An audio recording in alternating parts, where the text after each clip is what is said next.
The USCIS just changed the rules for marriage-based green cards. Well, sort of. Here's what actually happened. On May 21st, 2026, the USCIS issued a policy memo that scared a lot of people planning to file for a marriage green card inside the US. And now we are seeing the first wave of new interview questions coming out of that memo. The press release for this memo said adjustment of status would only be granted in extraordinary circumstances. It also said people in the US temporarily would have to go back to their home country to apply.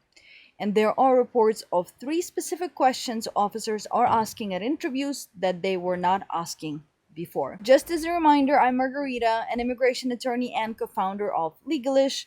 I read the entire memo, all 6 pages, and I'm going to walk you through what it actually says, what it doesn't say, what the new interview questions are, and what all of this means for couples planning marriage-based adjustment of status. I am not going to minimize this, it matters, but I'm also not going to fearmonger. We are going to look at the actual document together, that's why it's on the screen, and then I will tell you exactly what we're seeing on the ground at real interviews. So, this is the memo. The title is long, but read it carefully. Adjustment of status is a matter of discretion and administrative grace, and an extraordinary relief that permits applicants to dispense with the ordinary consular visa process. This title is the entire argument of the memo, compressed into one sentence. The USCIS is effectively saying adjustment of status is a privilege we grant, not a right you have that lets you skip the normal process of applying from abroad. Now, let's look at the purpose. Look at the very first word in this section. This memorandum reminds officers and the public. Reminds. That's the word that they're using. Not introduces, not establishes, not creates. The memo is reasserting something the USCIS says has always been true, and we will come back to that word. Now, let's look at the background and analysis section. The next 2.5 pages of this memo are a long list of court cases, some going back over 50 years, all saying the same thing. I'm not going to walk you through every case. Most of them are from decades ago, and the names do not matter. Here's what matters, though. Every single one of these cases, federal courts, the Supreme Court, the Board of Immigration Appeals, has said that adjustment of status is discretionary, that it's a privilege, not a right, that it's an extraordinary form of relief.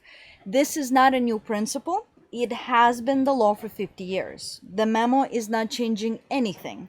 It's reminding the USCIS officers and the public what the law has always said. If your reaction is, wait, I thought adjustment of status was automatic if you qualify, you were not wrong about what most people think, but you were wrong about what the law actually says, and the law has always said this. What's different now is the emphasis. Page 3 is where the memo gets to the actual statute. So Section 245 of the Immigration and Nationality Act, this is the law that authorizes adjustment of status. Look at what the statute says. It says, your status may be adjusted by the Secretary in his discretion. May. Not will, not shall, and in his discretion, meaning the decision is up to the USCIS weighing your specific case. The statute itself is built on discretion. Congress wrote it that way. The memo is not changing the law. The memo cannot change the law. Only Congress can do that, and Congress has not done that. Now, scrolling to page 4, the memo explicitly says USCIS reminds its officers that applying for adjustment of status is not inconsistent with simultaneously maintaining non-immigrant status in a category with dual intent. What that means is, if you are on an H-1B, L-1, K-1, or O-1 visa, these are dual intent categories. Applying for a green card does not contradict the terms of your admission.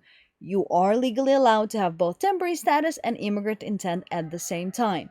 So, if you are on a dual intent visa, the preconceived intent scrutiny we're about to talk about is much less of a concern for you. The memo carves you out explicitly. But for people who entered on tourist visas, ESTA, or student visas without dual intent, this is where the scrutiny gets heavier. And here is the single most important sentence in this entire memo. Read it carefully. The absence of adverse factors by itself does not demonstrate such unusual or outstanding equities. What that means in plain English is just not having problems is not enough. Under this memo's emphasis, you have to affirmatively show the positive things about your case. your marriage, your family ties, your moral character, your community. Under prior practice, a clean case with no red flags was often enough. Under this memo's emphasis, USCIS is reminding officers that absence of problems is not the same thing as outstanding equities. For marriage-based applicants, this is actually less of a change than it sounds because a well-prepared marriage-based green card filing has always involved demonstrating the strength of the relationship. The memo just makes it more important that this work is done well. Okay, the guidance section. Let's go back to this. This is the operative part of the memo. This is what USCIS officers are actually directed to do going forward. Officers are told to consider, and I'm quoting, violations of our immigration laws or the conditions of any immigration status held, current or previous instances of fraud or false testimony in dealing with USCIS or any government agency. Let me translate that into plain English. The negative factors officers are looking for include past immigration violations, violations of your visa conditions, for example, working when you weren't authorized to, lying to USCIS or any government agency at any point in your history, lying or omitting information when you originally got your visa, acting inconsistently with the purpose of your visa, for example, coming in on a tourist visa and immediately settling, working, and applying for a green card, failing to leave the US when you were supposed to. This part, an alien's failure to comply with the conditions of their non-immigrant admission or parole. This is essentially the preconceived intent concern. The idea that someone who entered the US claiming a temporary purpose but then stayed and applied for a green card may have misrepresented their intent when they got their visa or at the border. And I want to be honest with you about something. Members of our marriage immigration method have been reporting being asked about intent at their interviews since early 2025. The memo is not introducing anything new. It's formalizing a pattern officers have already been applying for some time. Now, let me tell you what we are actually seeing happen at interviews since this memo was issued. We have now seen reports that officers are asking 3 specific questions at marriage-based adjustment of status interviews, particularly in cases where the applicant overstayed or entered on a visa without dual intent, like a tourist visa or ESTA. The 3 questions are: 1, why did you apply for adjustment of status rather than consular processing? 2, are there any factors that prevent you from applying for consular processing? And 3, why did you not return to your home country after your period of authorized stay expired? At the same time, we're also seeing something important happening on the other side. Many couples are still showing up to their interviews and reporting that the experience felt completely normal. Standard relationship questions, standard document review, no mention of the memo, no new line of questioning. And we are hearing that some field offices have not received clear guidance on how to apply this memo at marriage-based adjustment of status interviews. So what's happening on the ground right now is uneven. Some officers are asking the new questions, some are conducting interviews exactly the way they did before. It depends on the officer, the field office, and the specifics of your case. What that tells us is this: the memo is real, but the way it's being applied is inconsistent. There is heightened scrutiny in some cases, particularly cases with overstays or non-dual intent visa entries, and there are also clean cases moving through interviews exactly the way they always have.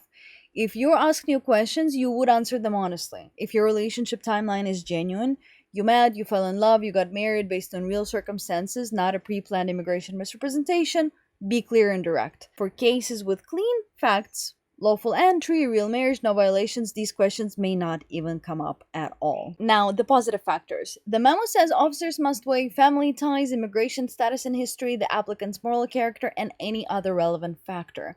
Family ties. This is where marriage-based applicants have a significant structural advantage. In the case law this memo cites, family ties to U.S. citizen spouse are treated as a heavy-weighted positive factor. Now, because the headlines have been loud, it's worth being clear about what this memo specifically does not say. It does not say adjustment of status is being eliminated. It explicitly affirms that adjustment is available as a matter of discretion. It does not say extraordinary circumstances are required for approval. That phase appeared in the press release, but it does not appear in the operative guidance section of the memo. It does not say marriage-based applicants must apply through consular processing. It does not change Section 245 of the Immigration and Nationality Act. It cannot. It does not change the eligibility rules for immediate relatives of U.S. citizens, which is the category most marriage-based applicants fall into.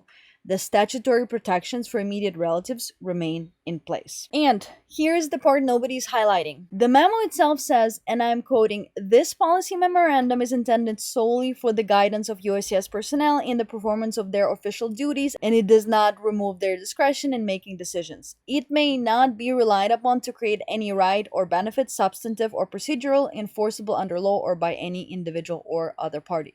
So what does this mean? The memo itself acknowledges that it does not have the force of law. It is internal guidance for USCIS officers. So what does this actually mean for couples planning marriage-based adjustment of status? Let me give you the honest, complete answer.